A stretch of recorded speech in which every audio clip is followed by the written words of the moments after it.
যাবেন?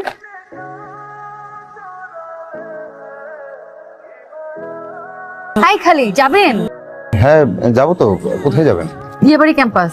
চলেন। কত? যা দিবেন তাই। না না না, আগে ক্লিয়ার করেন কত টাকা নেবেন, পরে আবার ঝামেলা করবেন। আমি ঝামেলার মানুষ না, আর ভাড়া কত ঠিক জানি না। আচ্ছা ঠিক আছে, পরে কিন্তু কোনো ঝামেলা করতে পারবেন না। এই ভাই এটা বামে রাখেন তো। ভাই আমি সবাইকে ফোন দিছি, সিয়ামকে ফোন দিছি, সবার নাম্বার বন্ধ, ব্যস্ত সবাই। এখন আমি কি করবো বল? আমি কেন খালি ফেলে নিয়ে যাবো? আমি তোদের সবসময় বিপদ আপদে পাশে ছিলাম না, আর আজকে তোর আমার সাথে এমন করলি। সমস্যা নাই, সময় কিন্তু আমারও আসবে, আমিও দেখাই দিব। আচ্ছা কি হয়েছে আমাকে বলতে পারেন? আমি আপনাকে কি বলবো? আপনি আমাকে কি হেল্প করবেন? আপনি রিক্সা চালান, রিক্সা চালক, আমার প্রেজেন্টেশনই সমস্যা করছে আমার। রিক্সা চালককে এত ছোট করে দেখছেন কেন? আমরাও মানুষ, অন্যরা যা পারে আমরাও তা পারতে পারি। আর কখন কাকে কার কাজে লাগে কেউ বলতে পারে না। আমার আমার অ্যাসাইনমেন্ট আর 2.5 ঘন্টা বাকি আছে। এদিকে আমার বন্ধুদের কারো কোনো খবর নাই। ওরা বলছিল যে ওরা আজকে আমার অ্যাসাইনমেন্ট করে দিবে। বিয়ে পড়েন? হ্যাঁ ল্যাপটপ আছে? হ্যাঁ। ঠিক আছে চলেন। কোথায় যাচ্ছেন আপনি? দেখি কি করা যায়, আসেন। কোথায় আসবো? আপনি কি আমাকে ভয় পাচ্ছেন? কি আশ্চর্য, ভয় পাবো কেন? তাহলে আসেন, বসেন, ল্যাপটপটা দেন আর ফাইলগুলো দেন।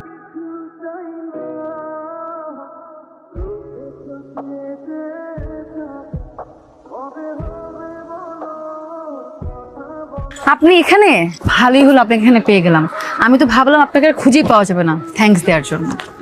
আপনি জানেন ক্লাসে সবাই অবাক হয়ে গেছে, স্যারও অবাক হয়ে গেছে। এত ভালো প্রেজেন্টেশন করলেন আপনি। আপনি তো একজন সুপারম্যান। আপনাকে আমার রিক্সা চালকও মনে হচ্ছে না। এই যে দেখেন আপনি কত সুন্দর করে কথা গুছিয়ে বলেন, আর এত সুন্দর করে আমার প্রেজেন্টেশনটা করে দিলেন।